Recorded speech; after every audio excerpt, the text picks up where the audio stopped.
Tudo que falaremos aqui acontecerá dentro do nosso cérebro. É mágico, né? Então seja bem-vindo!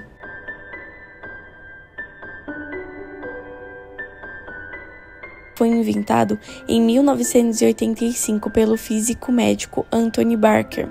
Ele conseguiu, pela primeira vez através desse equipamento, criar uma corrente elétrica induzida que gera um campo magnético diretamente no cérebro de uma pessoa viva e acordada, e que conseguia realizar a despolarização de neurônios.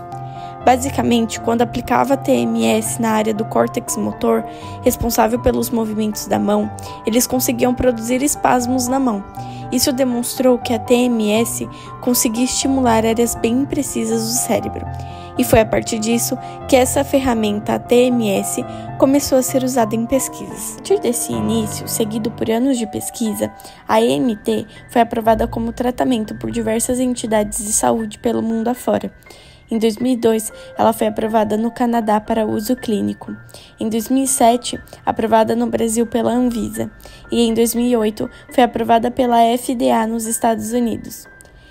Visto que o Conselho Federal de Medicina, CFM, reconheceu a EMT como tratamento em maio de 2012. A estimulação atua no nosso cérebro como reguladora da transmissão sináptica, garantindo a transmissão de informação entre os neurônios, que também auxilia no aumento da plasticidade sináptica, que é a capacidade de fortalecer ou enfraquecer sinapses específicas, que é a base da nossa aprendizagem. Se formos realizar uma comparação entre TMS e TDCS, no método de estimulação, a TMS ela usa pulsos magnéticos que geram correntes elétricas diretamente no cérebro, enquanto a TDCS utiliza correntes elétricas de baixa intensidade, aplicadas através de eletrodos.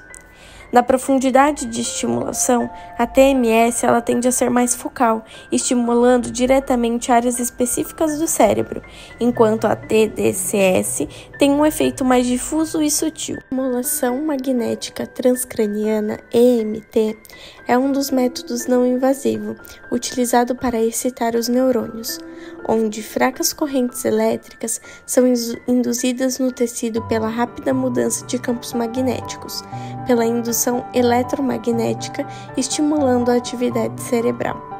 Essa técnica de estimulação é barata, indolor, segura e de fácil administração. O mecanismo de ação da EMT é gerado devido ao campo magnético produzido a partir de uma bobina posicionada próximo ao couro cabeludo, que o atravessa por uma corrente elétrica breve e de grande intensidade. Basicamente, 3 formas de se aplicar o estímulo gerado pelo campo magnético ao córtex cerebral. O pulso único, que pode ser usado para mapeamento do córtex motor e estudo do tempo de condução do estímulo. Os pulsos pareados, que são utilizados basicamente para realizar medidas de avaliação neurofisiológica, sobretudo na avaliação da fisiologia cerebral pós-AVC e em pacientes com dor crônica.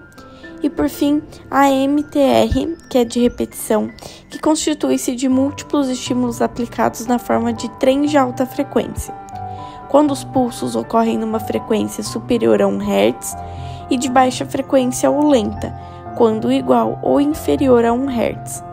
Tal classificação baseia-se nas diferenças fisiológicas encontradas entre os 2 tipos de estimulação, em que altas frequências possuem efeito em geral excitatório, enquanto as de menor valor possuem efeito inibitório. A estimulação transcraniana por corrente contínua, comumente abreviada por TDCS, se trata de uma técnica de neuromodulação não invasiva e indolor, que consiste na aplicação de uma corrente elétrica contínua de baixa intensidade ao córtex cerebral.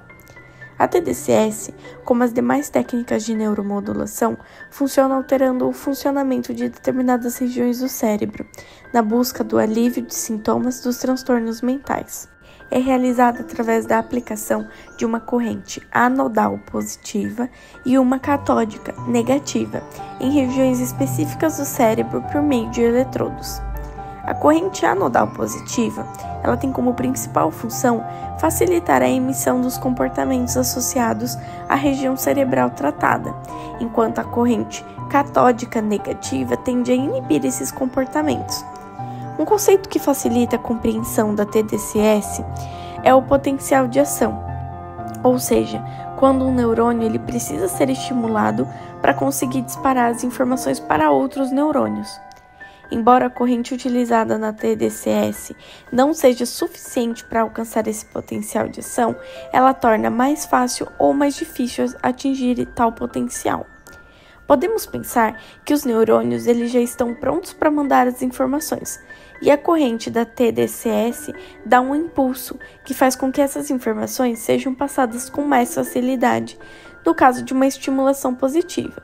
Já no caso da estimulação negativa, a corrente da TDCS dificulta alcançar esse potencial, inibindo a passagem de informações.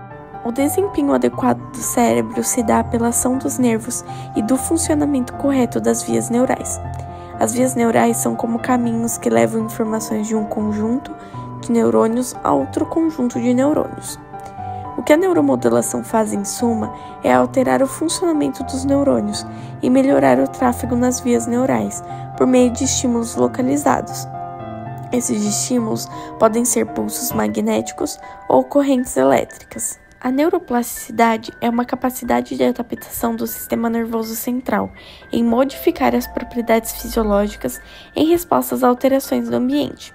Isso significa que as células neurais serão capazes de recuperar áreas cerebrais que foram lesionadas. A neuromodulação é indicada e possui suas aplicações clínicas para tratar diversas condições, como transtornos neuropsiquiátricos, como depressão, ansiedade, esquizofrenia e transtornos alimentares, doenças neurológicas, como doença de Parkinson, epilepsia, esclerose múltipla e doença de Alzheimer, distúrbios de movimento, como distonias, tiques, gagueiras, tremor, zumbido, reabilitações, como sequelas de AVC, espasticidade e sequelas de traumatismo crânioencefálico, dor crônicas, como fibromialgia. No campo da psicologia, a neuromodulação tem se mostrado uma ferramenta promissora, tanto para os tratamentos de transtornos mentais, quanto para a pesquisa sobre a função cerebral. No tratamento clínico, a neuromodulação é utilizada muitas vezes de forma conjunta à psicoterapia, quando a mesma não consegue sozinha tratar os problemas trazidos pelo paciente.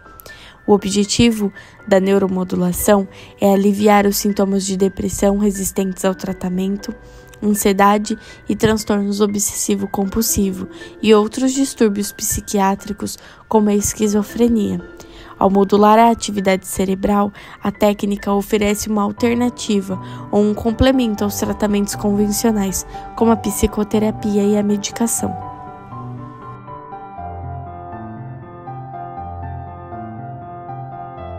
A vantagem da neuromodulação é que ela é não invasiva e segura, sem necessidade de anestesia e bem tolerada pela maioria dos pacientes. O paciente pode sentir no TMS dores de cabeça, desconforto no couro cabeludo e risco raro de convulsões. Já no TDCS, o paciente pode sentir irritação na pele e sensações de formigamento. Em relação à contraindicação da neuromodulação, está linkado à presença de dispositivos metálicos no crânio, epilepsia não controlada e gravidez é necessário cautela.